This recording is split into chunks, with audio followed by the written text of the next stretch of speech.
Hello everyone, जैसे कि आपको मालूम है कि यूपी के अंदर निकाय चुनाव का बुगल बुझ चुका है और तारीख भी काफ़ी करीब आ चुकी है। तो आज हम पहुंचे हैं सहारनपुर की सबसे मेन नगर पालिका गंगो में, और गंगो के सबसे मेन मोहल्ले मोहम्मद गौरी चौक में। यहाँ से जो संयुक्त उम्मीदवार हैं आरएलडी, आसपास सपा और एक दो उम्मीदवार पार्टी और हैं, इन्हीं से मालूम करते हैं कि क्या माहौल है गंगो का, क्या मोहल्ले में, क्या वार्ड में किस तरह का माहौल है। सर बहुत स्वागत है आपका। आपका बहुत बहुत स्वागत है। सर पहले ये बताइए कि महल्ले की क्या क्या मुख्य समस्याएं हैं ताकि जनता आपको वोट दे, जिन्हें 70 साल से वोट देती आ रही है उनको ना वोट दे के आपको वोट दिया जाए। ऐसी कौन सी समस्या है? सारी मुख्य समस्या है महल्ले के अंदर, जैसे नालियों का ब्लॉकेज होना, साफ पानी ना आना, पूरे दिन कूड़े का ढेर लगा रहना, सफाई कर्मचारी ना आना, और अगर यहाँ नलके लगे भी हैं, एक दो नलके लगे हुए हैं, उसमें वो कभी चलते हैं कभी बंद पड़ रहते हैं। फ्रीजर मतलब आपके नज़रिए से ना तो महल्ले के अंदर पानी आता है, ना नालियाँ हैं, ना जो है सफाई वाला आता है, तो 70 साल से लोग वोट क्यों दे रहे? क्या मजबूरियां हैं, क्या परिस्थितियां हैं, क्या तानाशाही है, क्या गुंडागर्दी है, क्या धोखा है, क्या डर है, क्या मसला है? खुल के बताएं। देखिए, मसला डर का नहीं है जी, मसला क्या है, प्यार मोहब्बत का है। नहीं, मसला क्या है, लोगों को विकल्प नहीं था लोगों के पास। अच्छा, अब एक गठबंधन के रूप में एक मजबूत विकल्प लोगों के सामने है, हाजी सलीम के सामने, हाजी सलीम और गठबंधन है तीनों पार्टियों का, तो लोग समझ रहे हैं इस बात को कि बदलाव की लहर है। सर मैं एक दो सब सवालात करूँगा। आपने कहा कोई विकल्प नहीं था। इरफान अलीम कुरैशी 1992 से रहे यहाँ समाजवादी के साथ हैं और वो विकल्प ही थे लोगों के सामने, तो उनको क्यों नहीं जो है पसंद किया गया? देखिए, वो कुछ विकल्प नहीं थे। अगर वो कुछ विकल्प होते हैं तो आज तक उनको खुद का टिकट नहीं मिला। ठीक है, 100-150 वोट के वो मुश्किल से वो चेयरमैन है। वो अब 150 वालों को चेयरमैन तो बनाएगा नहीं कोई, यहाँ कोई पार्टी। मतलब आपके नज़र में इरफान अलीम साहब के पास सिर्फ 150 टिकट, 50-100 टिकट हैं? बस इतने ही 50 वोट के वो मालिक हैं और उसके ऊपर वो चेयरमैन की दावेदारी करते हैं। तो ऐसी कौन सी समस्या है कि जो आपको वोट दिया जाए? देखिए, समस्या क्या है, समस्या पूरी मैंने आपको पहले गिनवा चुका। मेंबर का काम इससे ज़्यादा तो होता नहीं। मेंबर के मेन काम यही होता है कि सफाई व्यवस्था को दुरुस्त करना, लोगों के घरों तक पानी कैसे पहुँचे उसका इंतजाम करना। ठीक है, जो योजनाएं सरकार की तरफ से आ रही हैं उनको लोगों तक बिल्कुल सही तरीके से ईमानदारी से पहुँचाना, इससे ज़्यादा मेंबर का काम नहीं होता। और इस महल्ले के अंदर सभी जानते हैं, दूसरे महल्ले का जो सभासद है 5 साल में वो आके बैठ जाएगा 5 दिन के लिए, उसके बाद 5 साल के लिए फिर गायब। पार्टी का सवालात करता हूँ एक दो। आपकी पार्टी में काफ़ी दिनों से इरफान अलीम साहब रहे, तो ऐसे क्या मसला हुआ कि उन्होंने फ़ौरन समर्थन कर दिया? ऐसी कौन सी परिस्थितियाँ रही? देखिए, पार्टी हो चाहे परिवार हो, परिवार के अंदर भी चाहे कोई एक काम करने वाला व्यक्ति हो, एक ठलवा हो, सब बराबर होते हैं। ठीक है, और अगर कोई आदमी सोचे कि भाई मेरे से परिवार चल रहा है, तो उसकी ये बात बिल्कुल सोच है, नेगेटिविटी होती है। नहीं, उनका जो असल मुद्दा है वो ये है कि भाई आरएलडी जिससे आप उम्मीदवार हैं सलीम साहब की तरफ से, उसका जो बेस्ट वोट है कस्बे के अंदर 10 वोट भी नहीं है, तो उनको टिकट क्यों दिया गया? जब अम्बेटे के अंदर 2 सिंबल जारी कर दिए गए, समाजवादी ने भी जारी किया और आरएलडी ने भी जारी किया, तो क्या यहाँ 2 सिंबल जारी नहीं हो सकते थे? मसला एक सीट का नहीं है। ठीक है, पूरे उत्तर प्रदेश के अंदर गठबंधन है। ये गठबंधन एक सीट का नहीं है। आप कहीं भी चले जाओ, पूरे उत्तर प्रदेश के अंदर तीनों पार्टियों का गठबंधन है। जहाँ जिस पार्टी को सिंबल मिला है वो ईमानदारी से काम कर रहे हैं। अम्बेटे के अंदर 2 सिंबल क्यों मिले सर? अब वो उनका कुछ जाति मतभेद होगा, उसमें डीपली नहीं आ जाता। चलिए, और कुछ वार्ड के जो है यहाँ लोग मौजूद हैं, उनसे मालूम करते हैं क्या जहन है। जी सर, क्या नाम है? आशु। इसी महल्ले के वासी? जी सर। अच्छा, तो क्या इस वक्त परिस्थितियाँ हैं, किस तरफ रुझान है, क्या माहौल है महल्ले का, बताएं कुछ। महल्ले का रुझान तो आरएलडी की तरफ ही है।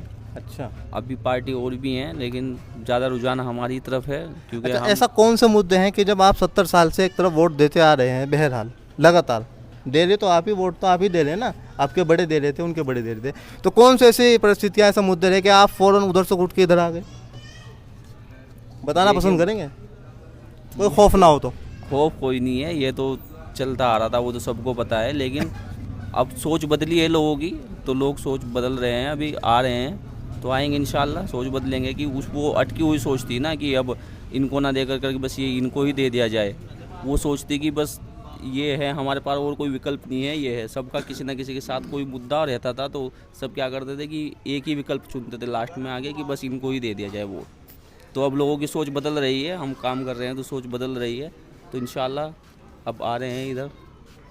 तो क्या कुछ उम्मीदें हैं? मेंबर साहब जैसे जिक्र फरमा रहे हैं कि भाई इतनी बड़ी बड़ी योजना जिक्र फरमाने से मुख्यमंत्री जिक्र करता है कि भाई एक कॉलेज बना देंगे, स्टेडियम बना देंगे, ये तो काफ़ी दिनों से वादे किए जा रहे हैं, तो ये वफा होंगे या कुछ और मसला है? ये चुनावी वादे हैं? नहीं नहीं, इंशाल्लाह ये पूरे होंगे, जो वादे किए गए हैं वो पूरे होंगे। अच्छा, अब पूरी उम्मीद है? पूरी उम्मीद नहीं है, करेंगे। करेंगे बिल्कुल। तो महल्ले का माहौल क्या किस तरह देखते हैं आप? महल्ले का माहौल तो बना हुआ है, अब चुनावी माहौल है, आप देख ही रहे हो कि किस तरह की भीड़ है, जनता है हमारे साथ। चलिए, तो आपका वोट आरएलडी को। आरएलडी को। चलिए सर, क्या नाम है आपका? मोहसिन मंसूर। मोहसिन मंसूर। थोड़ा बात से बोलना कर। मोहसिन मंसूर। जी जी, बेहतरीन।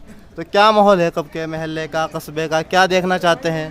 मैं आपको अपने वार्ड का माहौल बता सकता हूँ। जी जी, बताएं। ये मेरे वार्ड का माहौल बहुत अच्छा है। ये समाजवादी और राष्ट्रीय लोकदल गठबंधन, और इंशाल्लाह इमरान भाई जो है सभासद बन के जाएगा।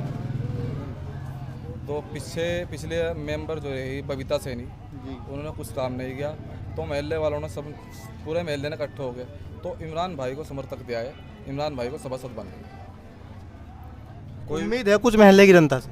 हाँ, उम्मीद बहुत है कि बनाएगी इमरान भाई। बनाएगी। जी बिल्कुल बनाएगी। अब से पहले भी बहुत कोशिशें हुई, लेकिन नहीं, कोई अब- कारगर नहीं हो सकी। नहीं, अब के इंशाल्लाह सब कोशिश पूरी हो जाएगी इमरान भाई की। पूरा महल्ले इमरान भाई की पूरे महल्ले की कोशिश पूरी, पूरा महल्ला कोशिश पूरी कर देगा इनकी। 70 साल से जो कोशिश थी वो इंशाल्लाह आपको कामयाब होगी। 70 साल वाला मामला नहीं है, कस्बे में था 70 साल वाला, हमारे वार्ड में 70 साल वाला मामला नहीं है। अच्छा, यहाँ तो अदल बदल चलता रहे, कभी कोई यहाँ भी सुनना में आया कि परिवार के पास टिकट रहा अक्सर कर। नहीं नहीं, ऐसा नहीं है। हमारे विपिन मेंबर साहब भी रहे, उनसे पहले और भी रहे, ऐसा कोई नहीं है। कोई यही परिवार रहा मेंबर, बदलाव चलता रहे यहाँ तो।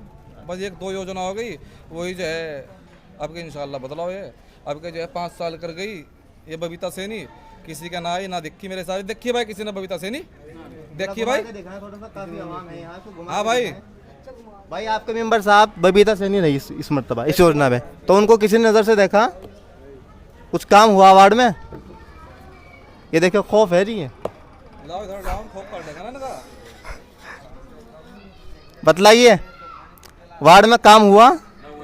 वापसी चाहते हैं या बदलाव चाहते हैं? आपके बदलाव चाहते हैं हम लोग। ये बदलाव के लिए सिर्फ एक आवाज़ उठ रही है यहाँ से, बदलाव चाहते हैं। चलिए, दूसरी आवाज़ भी आ गई। तो क्या परिस्थितियाँ रहेंगी, किस तरह देखते हैं कस्बे के माहौल को, महल्ले का? इंशाल्लाह कस्बे का माहौल भी चेंज होगा और महल्ले का महल भी चेंज होगा इंशाल्लाह, क्योंकि महल्ले के लोग के बहुत साथ दे रहे हैं। ये वो कौन से ऐसे मुद्दे हैं कि जनता आपको वोट दे, और आपको क्यों वोट दे? ऐसे कौन से मुद्दे हैं? मुद्दे काफ़ी है। एक तो इंशाल्लाह महल्ले वालों के बीच में हम काफ़ी बैठ के जाते हैं। अच्छा, महल्ले वालों के सुख दुख में रहते हैं। तो दूसरे जो आपके मेंबर हैं वो सुख दुख में नहीं नजर आते? उनका तो पता ही नहीं है। 5 साल में 5 दिन दिखेंगे भी यहाँ पे, थोड़ी मेहनत करेंगे, उसके बाद में अपना इंजीनियरिंग कुली बनाने में दिखेंगे वो तो। ये वो मिसाल हो गई कि एक दिन टोपी पहन के पूरे 5 साल टोपी पहनाते हैं। पहले क्या है, लोगों का विकल्प नहीं था भाई। अच्छा, क्या है, ये जो पहल सिंह मेंबर साहब हैं, इनको पूरे शहर के अंदर सबसे ज़्यादा इनकम यही कर रहे हैं। अच्छा, बाकी तो सब क्या है, गन्ना है खड़ा कर दिया और जीत गया। लेकिन इंशाल्लाह अब की बार ऐसा नहीं होगा। अब की बार लोगों के पास विकल्प है। हाजी सलीम साहब ने अब की बार कस्बे की तरक्की के लिए बहुत पैसा खर्च किया इंशाल्लाह अपने कोटे से, और जब सरकारी पैसा आएगा इंशाल्लाह वो जीतेंगे, नगर चुनाव जीतेंगे। तो उसके बाद इंशाल्लाह उन्होंने काफ़ी वादे किए हैं। सबसे पहले कि 5 एम्बुलेंस नगर पालिका के अंदर होंगी, हर घर में वाईफाई पहुँचेगा इंशाल्लाह, और लड़कियों का कॉलेज बनेगा एक, जो कि हमारे गंगों के अंदर बहुत ज़रूरी है। हमारी लड़की जो है, बहनें पर्दे के माहौल के हिसाब से बहुत ज़रूरी है। और हमारे खेलने कूदने के लिए स्टेडियम बनेगा। हम जहाँ खेलते कूदते हैं 2-4 महीने खेलते हैं, पता लगा वहाँ पे घर बन जाते हैं, फिर वो ख़त्म, उसके बाद बिल्कुल ख़त्म हो जाता है। ये परेशानियाँ हैं। परेशानी तो बहुत ज़्यादा है। और सबसे बड़ी बात यह है, बरसात में पानी इतना भरता है कि हमें दूसरे महल्ले से आना पड़ता है, तैर के आना पड़ता है। इतना घुटनों तक पानी भर जाता है। ये आज तक कभी समस्या सोल्व नहीं हुई हमारी। पानी की समस्या का सवाल हमने चेयरमैन साहब के सपुत्र यानी हमजा से करा था, तो उनका कहना यह था कि हिंदुस्तान की सबसे बड़ी म्यूनसिपैलिटी है मुंबई, वहाँ भी पानी भरता है। इसका क्या जवाब आपके पास है? क्या आप ऐसी कोशिश करेंगे गंगों से पानी भरना खत्म हो जाए? नहीं, अब मुंबई तो बहुत बड़ा शहर है, उसके चारों तरफ क्या है, मैं बता रहा कि हिंदुस्तान की सबसे बड़ी म्यूनसिपैलिटी है वो। उसके आसपास क्या है, उसके आसपास समुद्र है। जब पानी ज़्यादा होगा तो मुंबई तो डूबेगा, उसके अंदर तो पानी आना जरूर जाए। हमारे यहाँ कौन सा समुद्र है भाई? हमारे यहाँ तो क्या है, ये क्या है, नालों की जब नाले रुक जाते हैं ना, उनके अंदर कचरा भरता है और निकासी सही नहीं होती, उसके कारण पानी भरता है। चेयरमैन साहब बताएं कि 14.5 करोड़ रुपए का जो है कूड़े का प्लांट लगाया उन्होंने। कूड़े का प्लांट लगा दिया गया, तो कूड़ा तो होना नहीं चाहिए शहर में। लेकिन कूड़ा तो यहाँ दोपहर में 3 बजे तक तो कूड़ा रुकता है, यहाँ से 3 बजे तक 2 बजे तक, और उसमें इतनी बदबू आती है बहुत ज़्यादा। अभी चेयरमैन साहब ने पिछले कुछ दिनों पहले 1.5-2 साल पहले वो गाड़ी शुरू की थी, गाड़ी वाला घर से कचरा निकाल, वो कचरा तो निकला नहीं, गाड़ी निकल गई। कचरा तो निकला नहीं भाई, वो गाड़ी गायब हो गई। गाड़ी वाले डिमांड कर रहे 100 रुपये महीना चाहिए भाई। 100 रुपये महीना कहाँ दे गरीब आदमी भाई, ये बताओ। चलिए, ये है कि इनकी वार्ड वासियों की कुछ मुख्य समस्याएं थी जो इन्होंने आपके सामने जिक्र की।